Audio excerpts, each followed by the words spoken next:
Nouvelle vidéo de notre série sur STAPS et aujourd'hui nous allons nous éloigner de l'aspect scolaire très théorique que nous abordons d'habitude pour nous concentrer sur une autre problématique qui concerne les étudiants.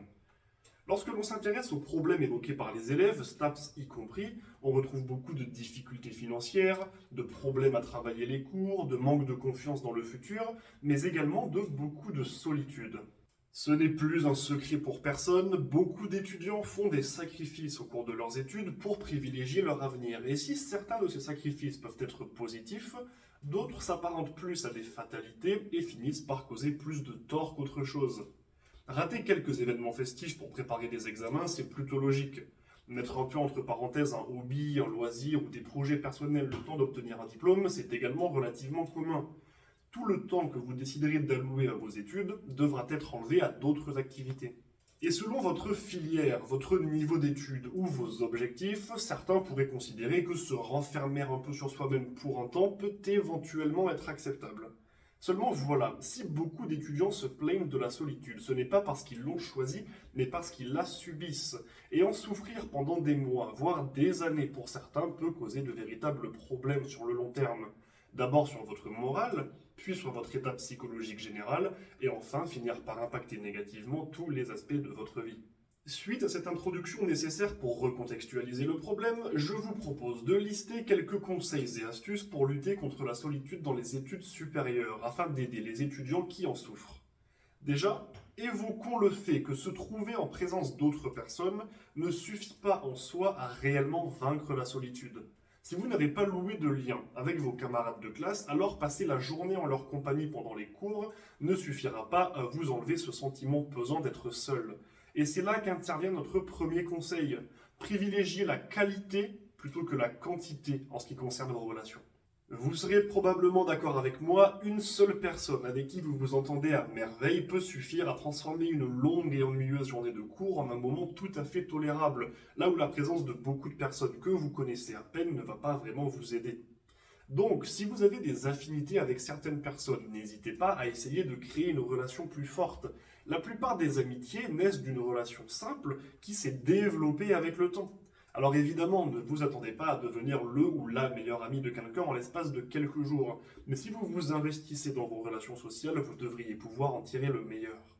Ensuite, parlons de la manière de rencontrer des gens.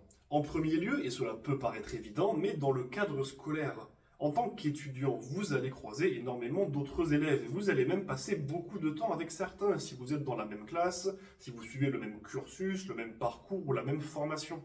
Je dirais même qu'en STAPS, avec les activités physiques, vous disposez de créneaux où il vous sera plus facile d'aller à la rencontre des gens et d'échanger pour apprendre à les connaître. Alors profitez-en. L'autre espace qui peut venir en tête, c'est la vie étudiante extrascolaire. Selon votre université, il y aura des soirées, des clubs, des rencontres, des événements sportifs ou autres qui seront organisés, que ce soit par le bureau des élèves ou par des étudiants de leur propre chef. La fameuse soirée du voisin, par exemple. Et c'est là que nous allons rencontrer notre principal obstacle. Si la plupart des étudiants se plaignent de la solitude, c'est parce qu'ils n'arrivent pas à profiter pleinement de ces événements pour créer des relations. Ils savent déjà que c'est dans ce genre d'événements qu'ils pourront rencontrer des gens. Alors comment faire pour en profiter et tisser des liens? Eh bien, la première étape, c'est de pouvoir vous y rendre convenablement. Si vous êtes écrasé par le travail, vous ne pourrez peut-être même pas vous rendre disponible pour aller à ces rencontres. Et même si vous arrivez à vous libérer, si vous êtes obsédé par votre travail, vos révisions, vos examens, alors vous ne serez pas vraiment présent et vous ne pourrez pas vous impliquer et profiter. Je l'ai vécu aussi. Alors la première chose à faire, si vous voulez pouvoir profiter à fond de ces événements, c'est d'être organisé dans votre vie scolaire et dans vos études, afin de pouvoir dans un premier temps vous libérer et ensuite être présent et disponible à ces événements. Beaucoup d'étudiants ont des soucis avec l'organisation et finissent par ne pas pouvoir sortir alors qu'en réalité ils en auraient eu le temps. Sachez quand sont vos cours, quand sont vos examens, comment vous préférez travailler, le soir, en journée, le week-end, chez vous, à la bibliothèque. Et si vous respectez l'emploi du temps que vous vous imposez, alors dans la grande majorité des cas, il vous restera un peu de temps pour sortir. Ensuite, rencontrer des gens pendant les cours, d'accord, mais c'est plus facile à dire qu'à faire. Comment les aborder?